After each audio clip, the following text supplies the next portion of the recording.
how to have your business run as effectively and profitably as possible isn't going to make it automatically happen. So the other day I was on a meeting with a bunch of well-established board of directors of a nice successful engineering firm.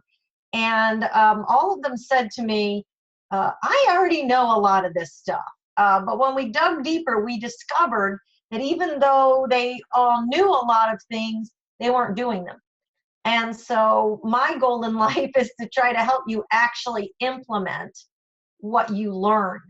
If you think about all the training you've ever gone to, all the conferences you've ever been to, you know, what actual changes were you able to make when you got back to your office, back into the putting out fires in the day job and all the clients and projects that are keeping you so busy? So my goal is to try to give you some real nuggets that you can put in place right away. So let's get started.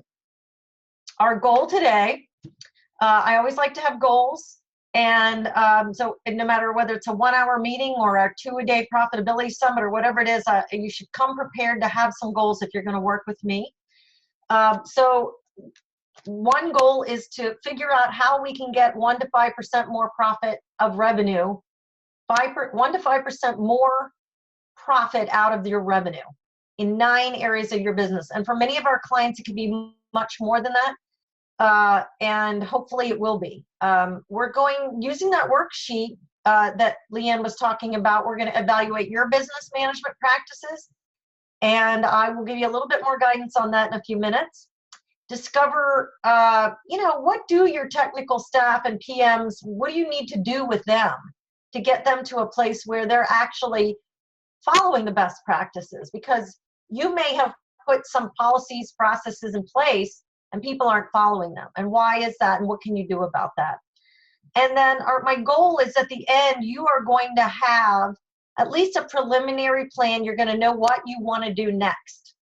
And I believe that there isn't one company out there I can't find at least $100,000 of lost dollars in their business by doing this type of analysis.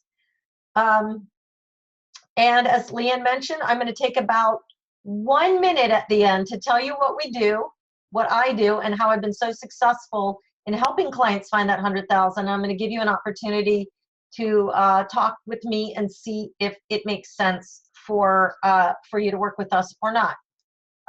And so we'll see what happens there. So as Leanne mentioned, I'm the author of Find the Lost Dollars. What you're going to see today is really based on my book. And it's kind of a summary of the book. We're going to pick out the most important little pieces. There's a lot of meat in the book, and we're going to just be pulling out the most pertinent parts so we can summarize it, kind of like the Cliff Notes. What I do every day is teach business skills to professional people. You know, most architects or engineers went to college and never learned business. And if you're in a business, if you're working in a business and you want to maximize performance, you really have to be using business best practices. And most engineers and environmental scientists and designers, they don't really have those skills. They don't understand how to make money. And so my job is to go out and help them figure out how to make more money. And I also work very hard in trying to change the culture of really work on transforming that culture so your employees are really focused on why it's important to make a profit, how to make more money, and we also work on what needs to be done to improve business processes and systems so that your employees can make the most money possible for you. So at the top of your worksheet, I'd like you to write down what would 1 to 5% more profit mean to your firm. So if your firm is currently at 10%, if you could have 11 to 15% profit instead of 10, what would you do with that money? Where would you invest that money? Would you invest in a nicer office space, more marketing? Would you do an acquisition or open a new office? Give your employees a pay raise? Would you buy out your prior owners and pay off your debt? I know there's a lot of things that you might do with that money, but when you're very, very clear about why that money is important to your organization, and you can articulate that to your staff, to your other partners, it really makes a big difference on getting everybody on board with why things need to get better and change and improve. So where are these lost dollars? I want you to think about when you are putting together the scope and estimate for one of your projects, what profit margin are you expecting to get from that project? So let's say at your firm, you have built your billing rates out so that after you've deducted all of your direct labor and labor burden and overhead, that there should be about, let's say 12% profit left on a project. And when you get to the end of that project and you run your profitability report on that project, you look and there's 8% profit. And you think to yourself, oh, good, we made money on this project. And that's true, you did make money. It wasn't a total failure. And you may have some projects where you look at them at the end and say, wow, we made 0 on this project. That would be very depressing and basically means that you worked for free for many, many months. And I like to say that you were financing your clients' projects for them because they basically got you for free. So how do you get that 12%? And where did that extra 4% go, or 8%, or 12% that you didn't get? I call that the project profit variance. That is money that you need to go look for. And it exists throughout your organization. Even if your profitability is decent this year, and I've heard from many, many firms just in the last few weeks that either 2016 was great, but 2017 wasn't, or vice versa, 2016 was terrible, but 2017 was much better. For whatever reason that is, it gets very hard to count on making that money because there's a lot of inconsistency, and getting control over that as you grow, as you invest in opening new lines of business and new offices, all of that is very expensive, and that can also affect your profitability. So today I'm going to take you through 9 areas of your business where we're going to go look for that project profit variance. But before we do that, I want to try to provide some framework to you first about why I think you're really losing the money. And what it comes down to is, what are your people doing every day? What actually is their physical behavior that they are operating in every day? And what is the mindset that they have that drives that behavior? And some of that behavior may not be desirable behavior. For example, when a client asks for an extra service, does your employee question whether it's outside the scope, or do they just say yes and go ahead and do it and not ask for a change order? I would say in I would say in the majority of A&E firms, this exists at many levels. It also exists internally in over-delivering on the project scope. That is part of your culture. You have enabled that to happen. And I'm not saying it's a terrible thing, because you're trying to take care of your client. You're trying to deliver the highest quality. You're trying to do a great job and have an awesome reputation. But at the same time, you're giving away the farm, and you're in some cases working for free. So I want you to think about what your culture looks like. And in the book, I outline the 10 culture traits. And usually when I go through them with companies, 6 to 8 of them exist in most firms, and in some firms, all 10. And basically things like quality is everything. That's a culture trap that many professionals get caught up in, not just A&E firms for that matter, but anybody who delivers a project to a client finds that quality is expected.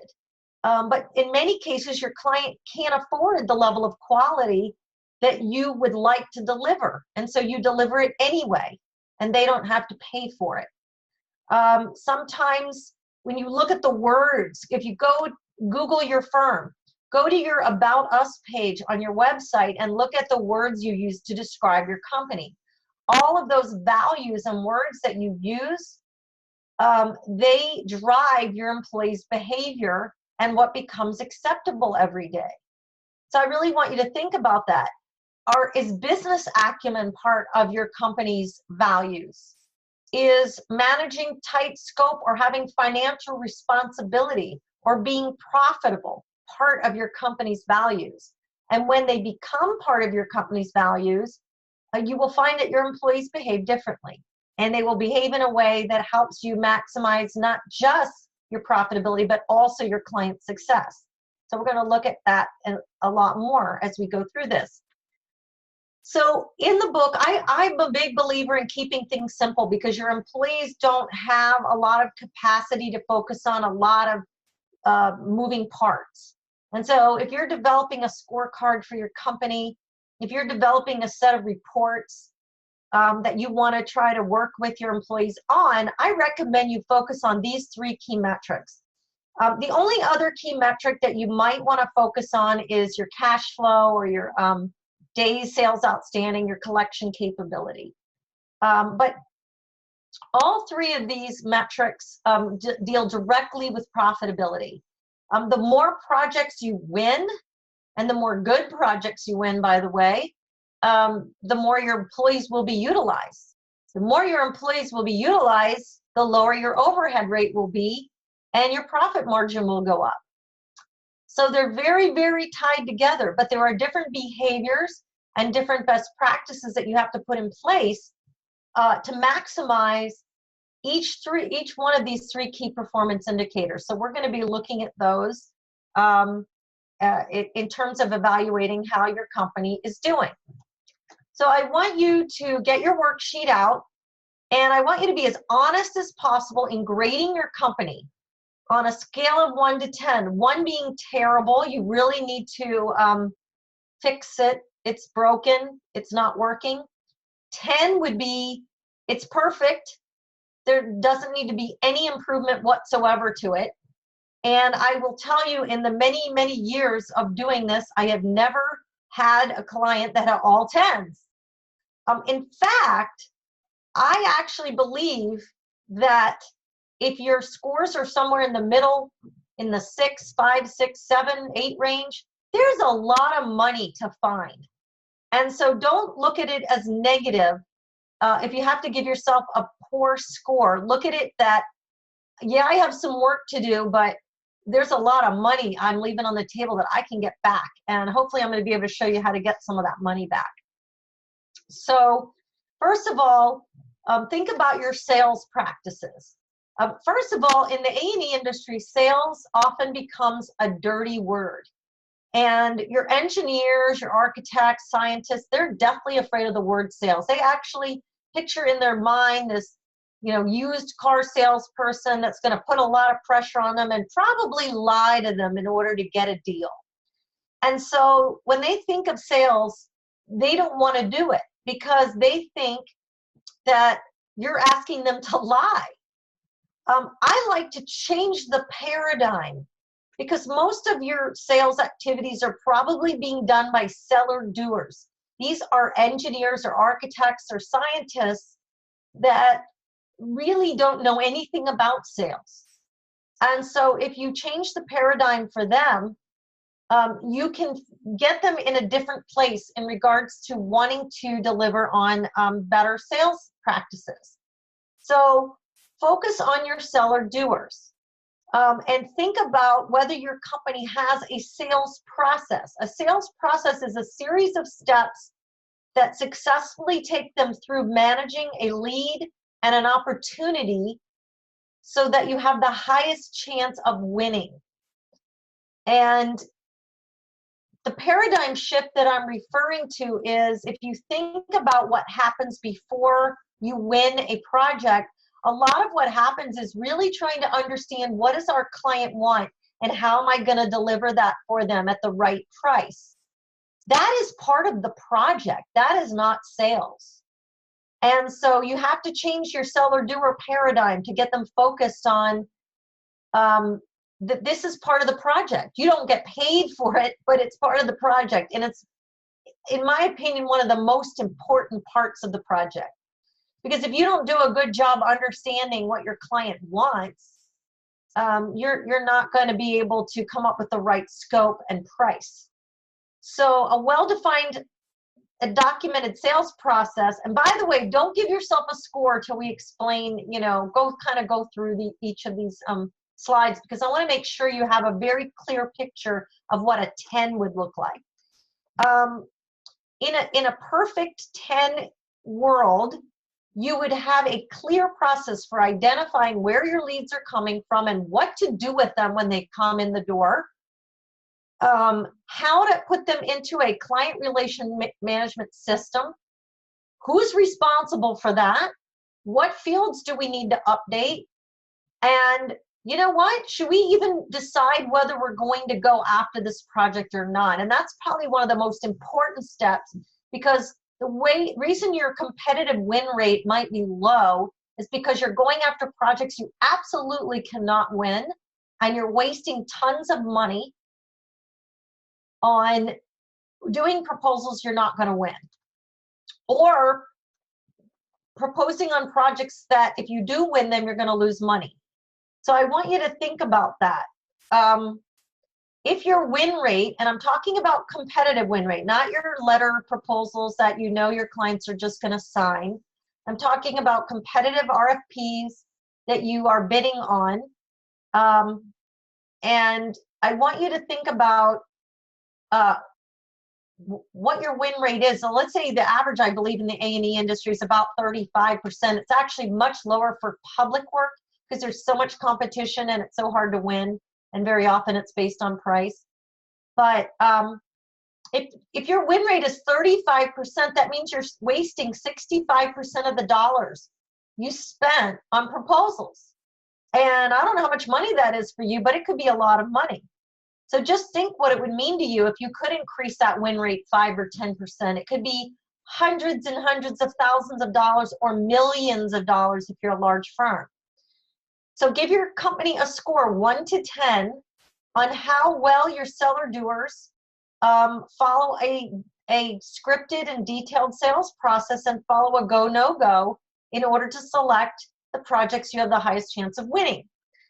And good news is, if your score is low, then there's a lot of money to find when you are able to fix that and improve your win rate. Okay. So next, proposals.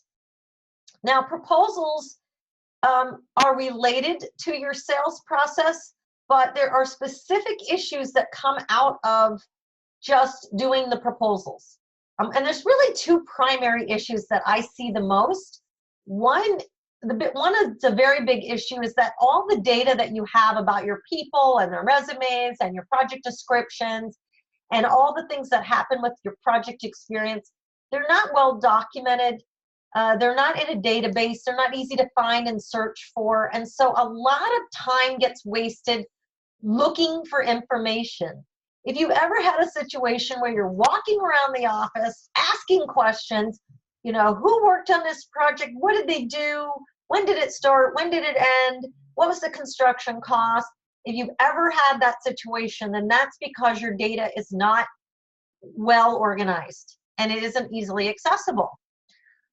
The second issue that comes up quite often is, how do we put together a proposal document that's streamlined and efficient? Are you running around looking for boilerplate, looking for documents, trying to get it all assembled? And so there are some best practices you can put in place.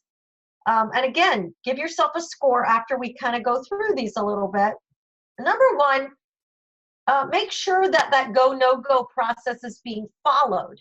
So in the first one, we talked about having the go, no-go process. But one of the things I discover when I get involved with clients and do our business management assessment is, yes, there's a go, no-go, and no one is following it. They may even fill it out. And let's say that your company has determined that with less than a score of 60 on your go, no-go, you are not going to win the proposal. But your score comes back as a 30 on a project and your guys decide to go ahead on it anyway. They just have a gut feeling that they're going to win. And I can promise you, you can look at lots and lots of data in your company, and you will see that there is a score below which you never win. So you have to figure out whether it's being followed. You can't use your hunches on this stuff. Data rules. Second of all, make sure that all your data is organized. It's easy to find. You can search on keywords. If you do healthcare projects, where are all the healthcare projects? Where are all the descriptions? Where are the resumes for healthcare? Where are they located? Your boilerplate documents. How easy is it for your people to find that stuff and easily input them into a proposal? How well is it automated? Is it reinventing the wheel every time? Are you doing it in cumbersome Word documents?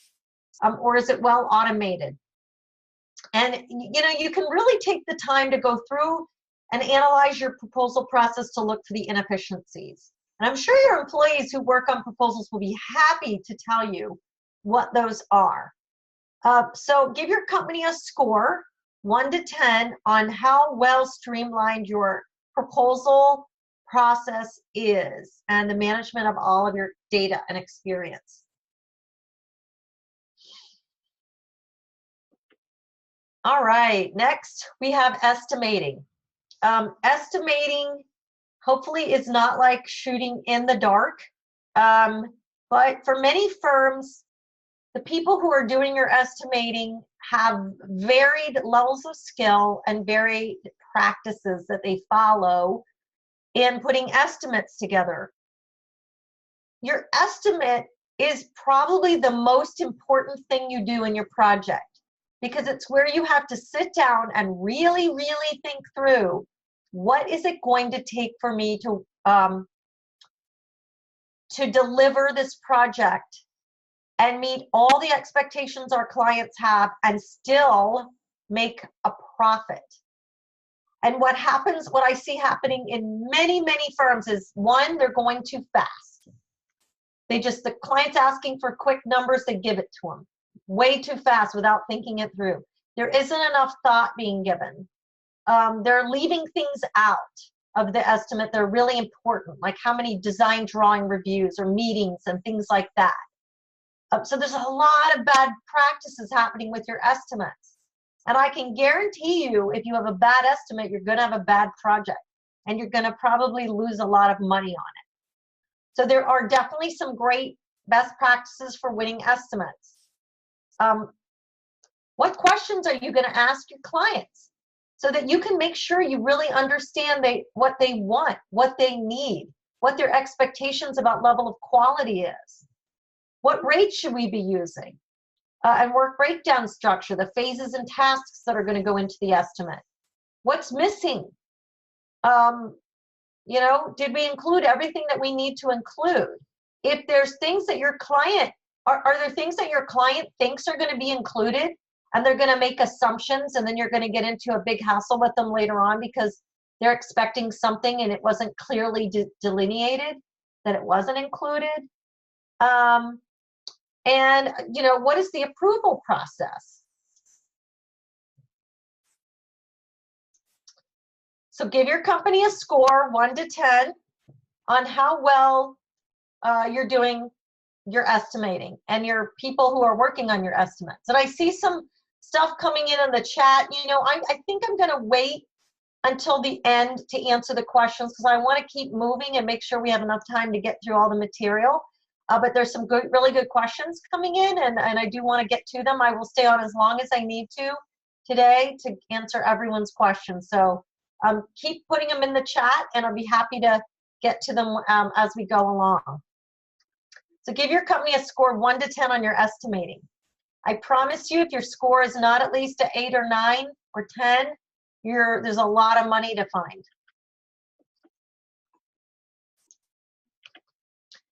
So next, scope creep.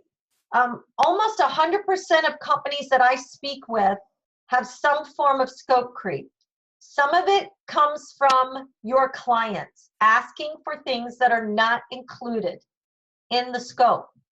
Some of it comes from having an unclear scope, which we just talked about.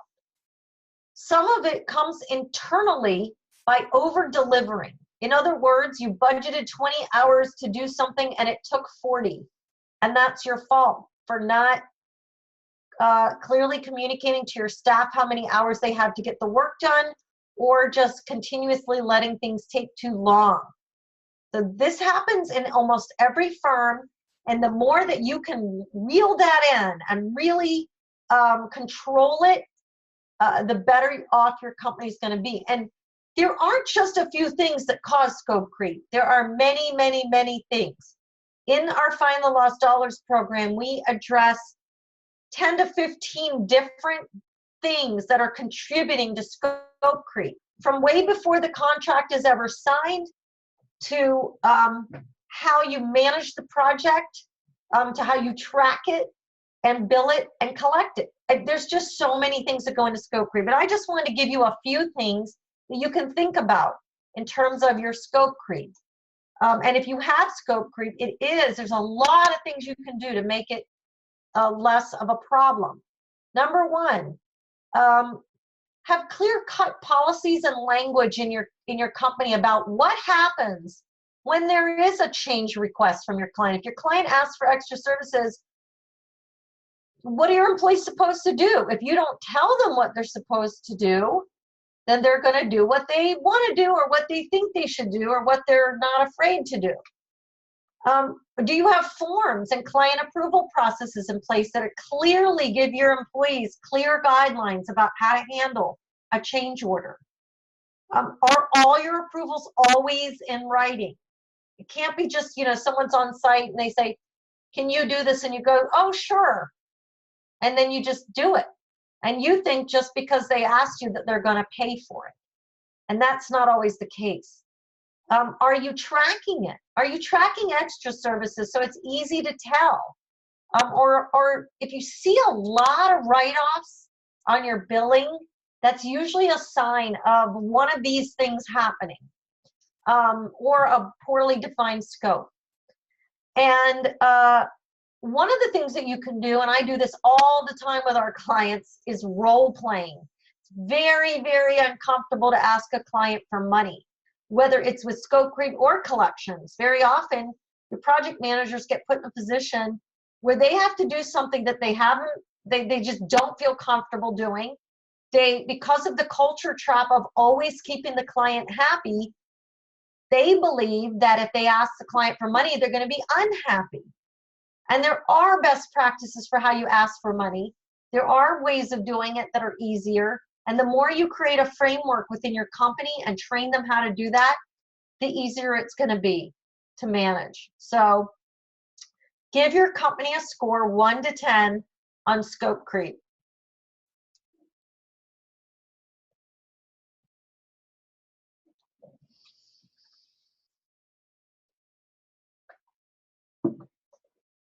Okay, next, project management.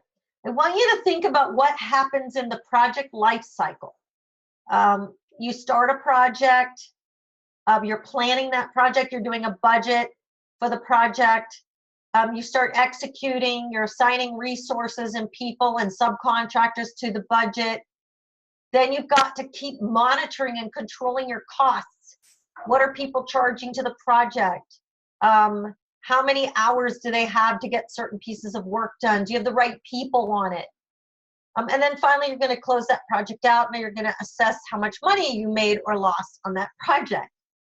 So what's going on in your company with all of this? Are your project managers trained to manage all of these responsibilities and components of the life cycle? And in addition to this, I want you to think about what it's like to become a project manager in your firm. Is it a career track? Do they get the right training? Do they just hit the 8-year mark, and because they're great technical people and maybe they have some great client relationships, all of a sudden they are made into a project manager, and now they have to do billing and collections and approve timesheets, and they have to deal with change orders. They might get involved in writing proposals. They might get involved in interviewing people for jobs. They may have to deal with putting teams together. There's all kinds of things that project managers are expected to do including control utilization as well, and assigning people to projects. But they literally go in many firms from being an engineer straight into being a project manager and really don't have what they need to do that. So my belief is that the number one thing you can do to improve your project management is to improve your project managers and their skill levels. And where they're really mostly lacking, when you really sit down and work with them, what they're really lacking is business skills. They don't even often think about that they're working in a business. They're focused on the technical, getting the technical right, the deliverables, making sure the client's happy, high quality, maybe safety. They're always focused on safety if they're dealing with construction administration and things like that. So do they even understand how money is made on a project? How is a billing rate computed? What is overhead? What is the relationship between utilization and overhead? What are all these KPIs and metrics and terminology that you're throwing at them on these reports that are coming out of your accounting system? Do they even understand any of it? I can tell you after working with thousands of project managers, they don't. Do they know what contract types your company makes more money on? And what project costs and how to manage them? Do they even understand how to properly plan a project from the bottom up and control the costs on that project? So I want you to give your company a score 1 to 10 on how well trained your project managers are to do all of these difficult things. And I have tons and tons of things that I recommend in our training program to help get them there, because it's not just 1 or 2 things they have to learn. They have to learn a lot. And if your company isn't supporting them by continuously reinforcing these things, it isn't a one-time, oh, we're going to send you off to a boot camp for 2 days and expect you to come back a different person. That isn't really how it works. You really have to transform their mentality, their behavior, and you also, what I have found is doing it in a group setting with all of your PMs is really what works the best, getting everybody on the same page at the same time. So again, give your company a score 1 to 10. Okay, next we're going to talk about resource management. And the worst thing that you can have in your company is for your expensive employees to be sitting on the bench with no work to do. And of course, this picture is a metaphor, but this is what's really happening. If your employees spend, the average utilization rate in the A&E industry is 60% overall. That's for the whole company. So we average out your principals and project managers with your other lower, less experienced technical staff. You're going to see that while they have different utilization, the average is 60 to 65. But what I find is really incredible is that usually a 1% increase in utilization is several $100,000, even for a small firm. So if you can get your utilization up 2, 4, 5%, it could be $500,000, $1 million or more, depending on how many employees you have. So take the number of employees you have and times 2,080 times $100 an hour, whatever their rate is, times 1%. You'll see what the number is. It's a lot of money. So anyway, hopefully you know those metrics. And if utilization is a big concern to you, there are a lot of things that you can do. This is one of my big ones. I have dozens and hundreds. I have a whole training program just on resource management. But because of my background, and I didn't even mention this earlier, but I have 25 years as a Dell Tech consultant implementing vision. And utilization is one of those things that you really can get a lot of value out of automation. And the more and more employees that you have, and it isn't just Dell Tech Vision, regardless of whether you have VST or a Jira or Planify or whatever products that you're using, I find that many firms are just not using the tools that they have. They have the tools, they're just not using them. Even if you are using a spreadsheet, which I'm not a fan of, but even if you are, that's better than winging it. Winging it looks like Monday morning, everybody's calling around to each other going, hey, you got any extra work for this person? Well, that's ridiculous. That is not a good process to go through. If you look at utilization, utilizing and scheduling software, you'll see that there are a lot of benefits to it because it allows you to look into the future. You can plan your projects into the future, and then you can see when you're going to have potential issues with people who are not going to be busy enough. And that's what you need to do to increase that utilization. And I have dozens and dozens of other great suggestions too, but I think this is one of the things you can really focus on. The other thing that's really helpful, because one of the reasons people don't use their software is they say, oh, well, it's time consuming. It takes too much time. And if you utilize your admin staff correctly and leverage their time with multiple project managers, you can find that there's a great balance there in being able to utilize that software with less of your project manager's time. So give your company a score 1 to 10 on how well automated your scheduling and resource management process is.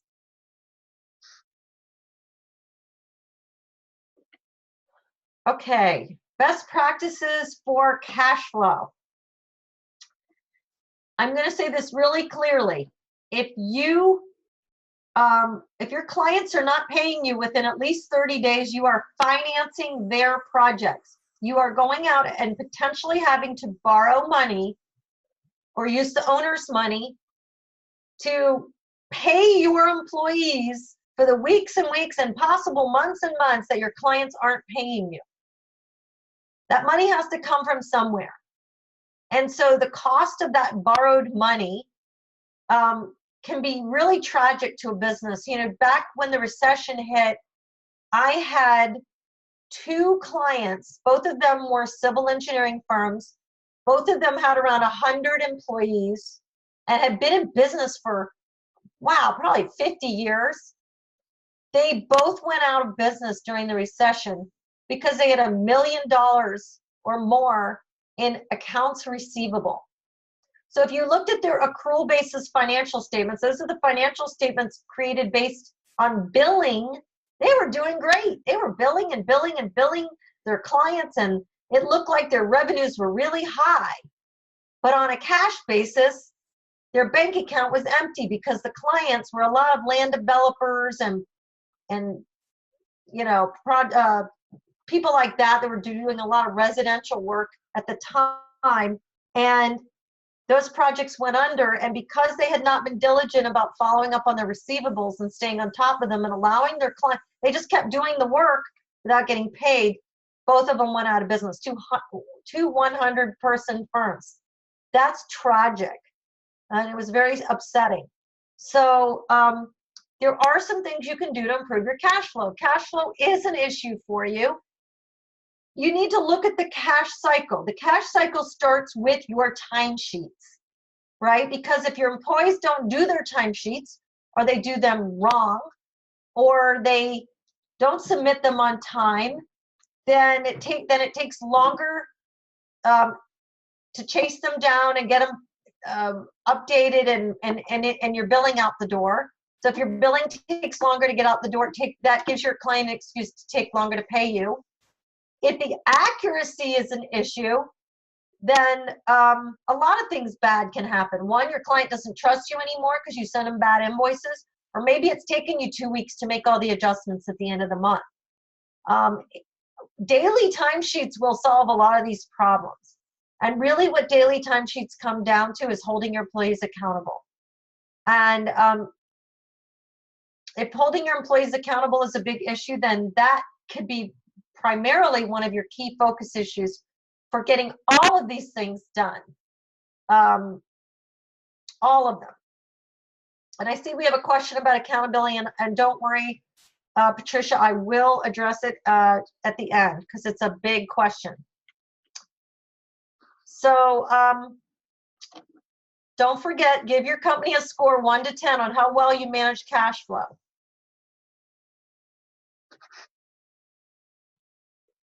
So next, best practices to optimize your systems. Your systems are there to make your life easier, to make your employees more productive.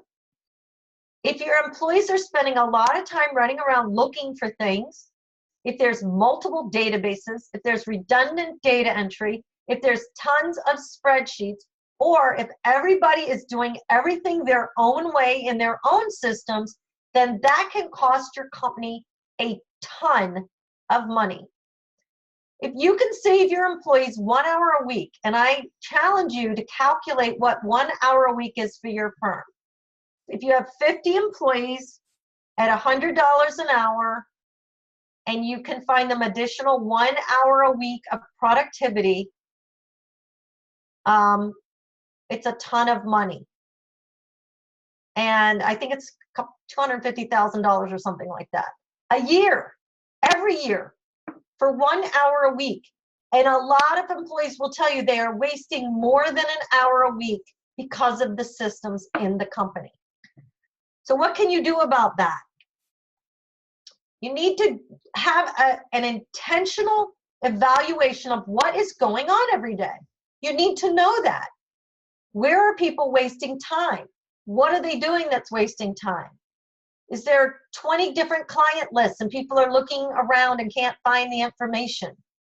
Are they doing tons of spreadsheets because they hate your system? Or maybe you don't have the right systems. Or maybe you have great systems and no one's using them because they've never been trained. There are a lot of things you can do. That is what my background is, and I implemented literally hundreds and hundreds of Win2 software and Deltek Vision systems over 25 years. Every company that I ever run across can get better at this. Every company. And the payoff is huge. The payoff is huge. So really understanding, and I'm going to tell you a little bit later about our business management assessment, which is how I figure out what's going on in a company, because I don't like to take weeks and months of trying to analyze what's going on in a company. I like to get very fast data, and I have figured out a way to do that. So I will tell you about that a little bit later. But also the accountability part of it comes down to consequences. So last, number 9, best practices for excellent client relationships. What is the cost to your company if you lose a good client? Or do you spend a lot of time trying to make crappy clients happy? To the extent that you're actually ignoring your best clients. Do your employees even know who your best clients are? And do you have an intentional process for making those best clients feel valued, and maybe even firing the bad ones? And those are really important questions, because your bad clients will drag you down. They will waste your time. You will lose money on them. It's a very hard paradigm shift for many business owners to go through because of the recession. The clients were just so hard to get. There was so much competition. We kind of got in this bad habit of taking whoever came along. And I'm asking you to be much more selective. I am very selective about who I work with, because I want 100% of my clients to be ecstatic, and I want 100% of my projects to be successful. And in order to get to that place, you have to be very selective who you work with and be 100% sure you're going to be successful with them. So here's some things you can do to make sure that you are taking care of your best clients. Is number 1, understand who they are. We have a process of categorizing clients based on very important criteria, qualitative criteria and quantitative criteria. Number 2, fire your bad clients. I recently had a client that we were working with. They went through our Find the Lost Dollars training program, and I was working with their operations director, and she told me that because of the Find the Lost Dollars program, they fired the client, one client, who was their biggest revenue generating client, and they'd lost so much money from that client, they were paying that client to work for them. And you cannot imagine what happened in the company when they fired that client. Their employees were ecstatic. They weren't happy because those bad clients bring you down, not just your profits, but your employees. Develop a client retention plan for your best clients. I'm a big believer in the 80-20 rule. I teach that to all of our clients, how to maximize the use of the 80-20 rule. 80% of your profits come from 20% of your clients. Do you know who they are? Do you have a specific plan for those 20%? Are you treating them differently than the 80%? Ask for regular client feedback. How do your clients feel about you? And meet with your clients face-to-face, your best clients, not all of your clients, but your best clients, as often as possible. So give your company a score of 1 to 10. And I forgot to say that with the IT system. So go back if you didn't, but give your company a score 1 to 10. Now, we have one other score on your worksheet, and that is leadership. And Patricia asked me about how you hold people accountable. Well, it really comes down to leadership. That's a big component of it. Accountability involves wanting to hold people accountable. And if your leadership is not intent on that, then it's not going to happen. So I want you to give your leadership a score of 1 to 10 on how committed they are to improve the 9 areas that you just scored your company on.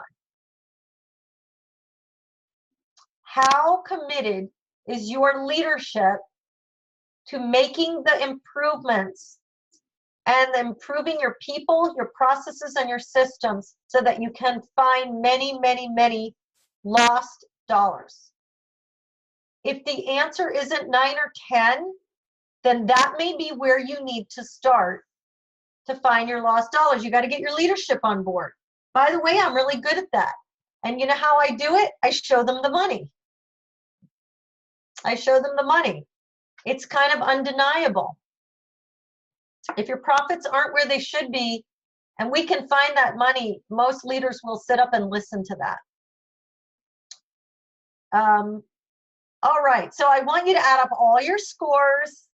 We're going to figure out how you did. Add them up. You probably, some of you, if you're engineers, I'm sure you've already done that, or accountants. Add them all up. And what does this score mean for you? Well, don't be discouraged. If your scores are low, there is a ton of money to find. I promise you. I promise you that. If your scores are low, that probably means that your win rate, your utilization rate, and your project profit margins can all be improved dramatically. So don't be discouraged. Now, I've only run across one company in all the times I've been doing this, the years I've been doing this, that got between a 91 and 100. And that is one of our clients who they spent a couple years working on it. And I'm going to give you an example of one of those companies today who has made major significant strides in improving their scores in all of these areas. I call a 91 to 100 a gold star company. And I'd love to hear back from all of you in the chat. How many of you would like to be a gold star company? Because you can be.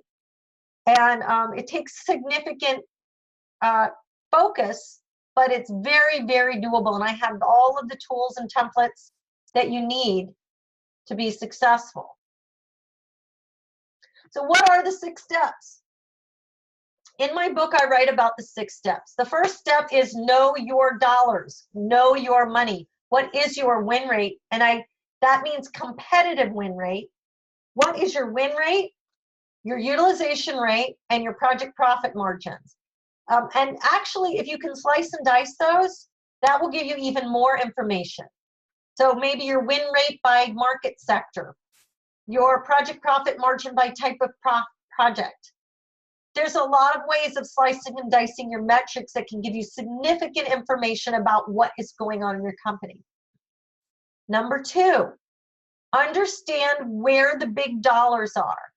So if you calculate a 1 or 2 or more % increase in your metrics, then you're going to know which of those 3 metrics may be the one you want to start with, or which areas.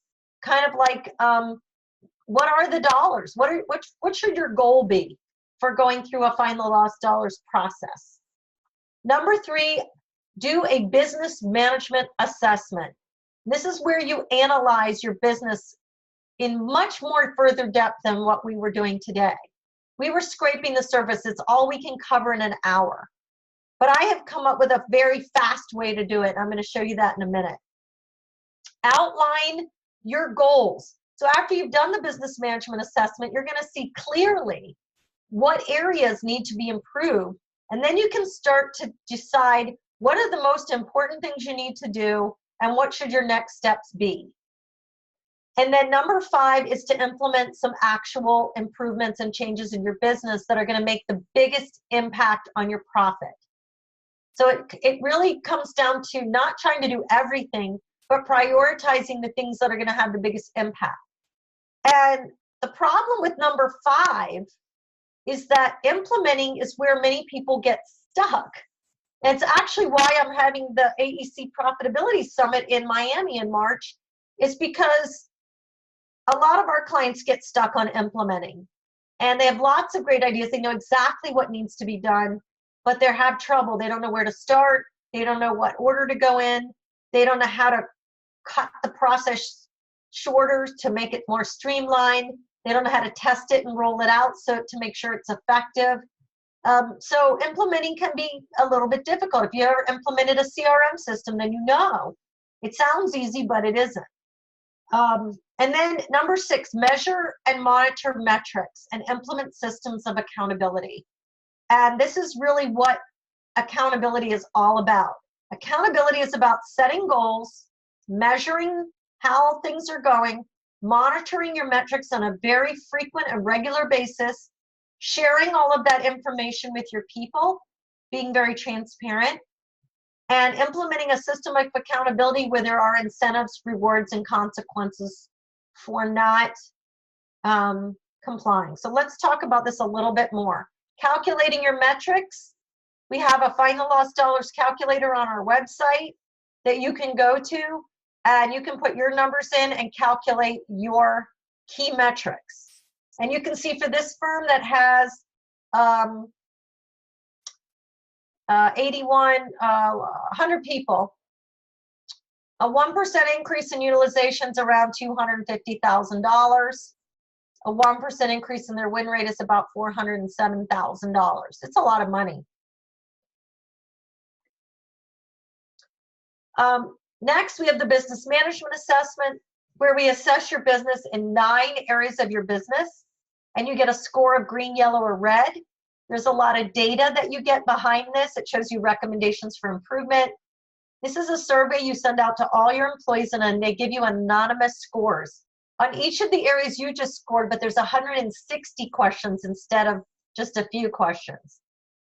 And you get very, very detailed analysis. You can break it into groups, offices, market sectors, roles. You can see their anonymous comments for improvement. Your employees really, really want to help you improve, and they really want you to ask them how to do it. And the more you ask your employees their opinions, the easier it is to get them to be accountable, the easier it is to get them to adopt new processes and use your systems, and the easier it is to get their help implementing new initiatives. So if you're used to implementing all your initiatives at the top of your organization with a leadership team, I have found that the most effective way of ensuring that these initiatives actually get stuck or sticky in your company and that your employees adopt them is to have your employees involved in it. And our business management assessment is the first step to that, because first you're asking their opinion. You're asking for their help. And they have a lot of knowledge about what's going on every day that you don't even know. In fact, one of the really funny things about this is CEOs consistently rank their companies much higher than the rest of the organization. And I see that in almost every time we do one of these assessments. You can see what the CEO said, and you can see, or the executive team, I should say, and you can see what the rest of the company said, and it's usually a big difference. So that's one of the tools that I use when I'm starting to work with a new company. I need to figure out what's going on, and I have found this to be the fastest, most cost-efficient, and best way to get quick amount of data and to engage the employees in the company. And in our system, we actually allow our clients to set goals. So based on doing that assessment, you can start going through it and decide, okay, here's some things that we need to do. You can have due dates and mark them when they're completed and give them levels of priority. And then the last step here, the last of the 6 steps is one of the most important. Patricia asked, how do you hold them accountable? This is huge. Yes, it is. The problem with it is that accountability has become a negative word in most companies. People think of it as punishment. They think of it as, oh, you're going to get me in trouble for something I did wrong, or I made a mistake and I'm going to get yelled at. I believe in implementing accountability in a positive way where there's goals, rewards, and incentives. You are going to have consequences because not everyone in your company is meant to be in the role that they're in and is doing the right things. And there has to be consequences for that. It might mean that you have to give them a different position. But let me tell you something, and I want you to really think about this. If you're a top performing employee, do you mind being held accountable? I mean, I think that's a very important question. And what I have found in talking to most top performers is they love being held accountable, and they are very resentful when bottom performers are not held accountable, or when everyone in the company gets the same pay raise and the same bonus. So accountability is having your compensation, your rewards based on performance. And there are some really great ways of doing that, which also we're going to be going over at our profitability summit.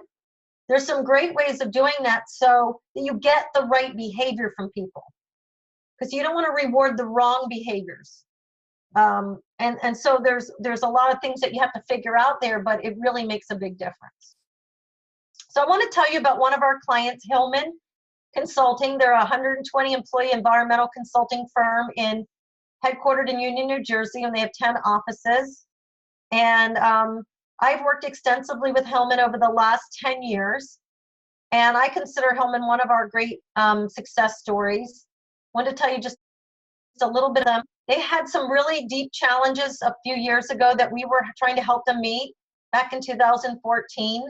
Their profits weren't hitting the levels they wanted. There was a lot of competition increasing for the work that they do.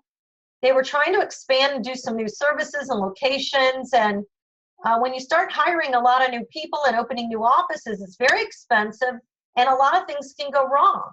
You end up having the wrong people, and because they're not under the view of headquarters all the time, they start doing things their own way. So there's a lot of things that can be a challenge. And they had some challenges trying to get employees to follow their processes, their timesheets, and a whole bunch of other things that they had put in place. Now, they had determined that their strategic goals were they wanted to break the bad habits and culture traps of the past and try to get their culture where everybody was behaving as if they were a business and have a business mindset. So the goal was to educate their engineers and their scientists on how to make money and to improve their processes and systems and to try to get more and better performance out of each person, and to create more operational efficiency so that they could grow and scale the business. And so back in 2014, they started off in our pilot program. They put like 10 people through the program. And our Final Lost Dollars program is a training program, which I'm going to tell you about in a sec. And they decided to put 89 people. After they went through the pilot, it was so clearly beneficial to the people who went through it. They did a business management assessment. They got a lot of great feedback from their employees. And they went through the Final Lost Dollars training, 89 people. And they started to implement all kinds of key business initiatives and best practices, new go, no-go process, changing their proposal language, managing how they handle extra services requests, Their timesheet practices changed. Their pretty much everything. They use Deltek Vision. They completely revamped some parts of that and how they use it. But the biggest thing was their culture change, where they were really, focused on getting those 89 people thinking differently and behaving differently on a daily basis. And from 2016 to 2017, because they finished the training at the end of 15, so they had all of 16, they were implementing their new business initiatives and working on things. And then we did some analysis of their numbers from 2016 to 17, and their profit increased to 156% of their prior year, which was a profit of over 5% of revenue in 1 year. Huge amount of money in their pocket. And they attribute the majority of that to find the lost dollars. And they still have some things they're working on. I personally don't think you're ever done improving your business. Having a continuous improvement mindset, it's really what drives companies to be the best that they can be. And so we're always driving our clients to continuously improve and be the best that they can be. And this year we launched our, for the first time, our Find the Lost Dollars Client Awards, and they were a finalist in 3 categories, 2 for their company and 1 for one of their top vice president people who manages one of their divisions. And he found a ton of lost dollars in his division, and his profitability is through the roof, and they wanted to recognize him. So we're actually giving out 4 client awards for companies and 2 for individuals, and they are nominated as a finalist for 3 of them because of how much money they found and how well they've done at improving their culture and their business practices. So we're really thrilled about that. They're going to come to the summit and be able to really be in a state of glory about what they've done. But they also know there's still hard work ahead of them to continue to improve, because you're never really finished with that. So I just want to take 1 minute to tell you about our Find the Lost Dollars program. It's really designed to transform your organization to increase profit. And so we look to figure out where the money's lost so you can find it. We have an online training platform, which is really great because your people can do it at their own time. And because we roll it out usually over 10 weeks, 1 hour a week won't interfere with their project work. They can still get through the training and still get their projects done. Group meetings that we have, we coordinate 1 meeting a week so that they can take the information in the Find the Lost Dollars course and apply it back to their own business. And then we focus very much on increasing your win rate, your utilization and project profit margin. We measure. We keep our eye on the prize. I try to hold our clients accountable, and we're a very results focused. I don't think you've ever taken a training program before where we guarantee measurable increase in profit, and we do, because if you go through our program and you follow what we tell you to do, you will make more money, and we guarantee it. And it's 2 things really. It's getting your people in a different mindset and behavior, and it's developing more effective processes and procedures and systems. If you do those 2 things based on how we roll out the program, you will be more profitable. And what our program costs is a fraction of the amount of money that our clients are making back in terms of increased profits. And that's why we're able to guarantee it. It's very interactive, it's fun, it's engaging, and most of our clients like doing it. It's not like you're asking your employees to do something that isn't of interest to them. They usually find it very interesting and even eye-opening. So here I'm going to wrap up. I've gone way over time here. It's 37 after the hour. Insanity, the definition of insanity is doing the same thing over and over and trying to get different results. And I just found this new quote, and I really love it. Knowing something doesn't mean you're going to do it. And you're not going to get any results unless you do something. And if you don't do anything, I can promise you are going to be in the same situation next year. You're going to have the same metrics. You're going to have the same scores on your worksheet.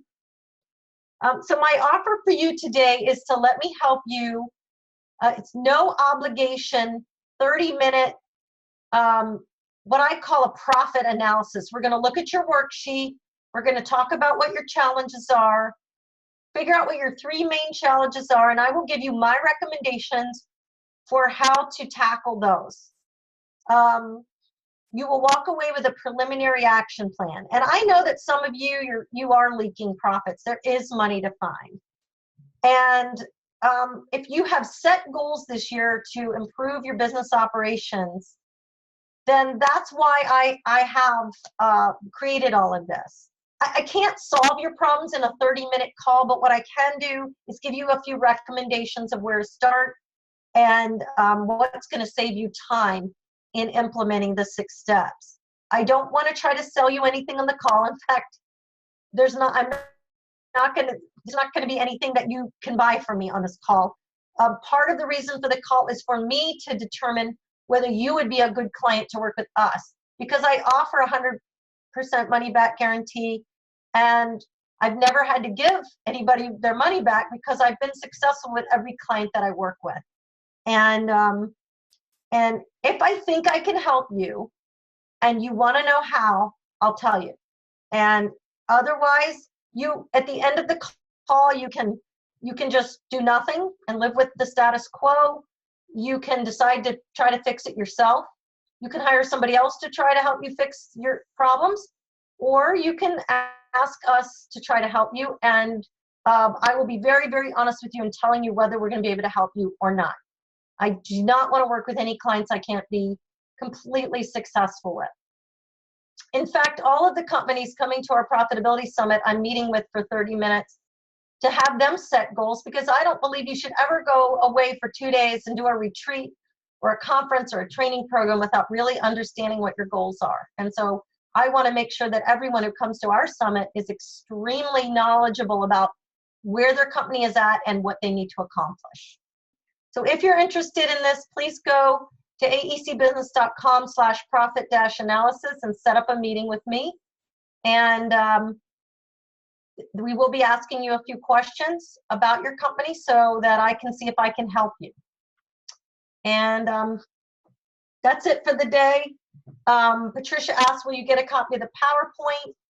Leanne will be sending out a link to the recorded session, a link for you to sign up for the profit analysis, and a copy of the slides from today's presentation. And Eric did ask one question. Do you recommend having a specific team or manager do all estimating and proposals to increase quality and consistency, or should all staff at various levels like project managers be trained to participate in the process? I'm a personal believer, Eric, that if you're asking a manager to manage a project, they should have some say in the estimate. And the more training you give them, the better job they're going to be in understanding why the estimate was done the way it is and how to manage it.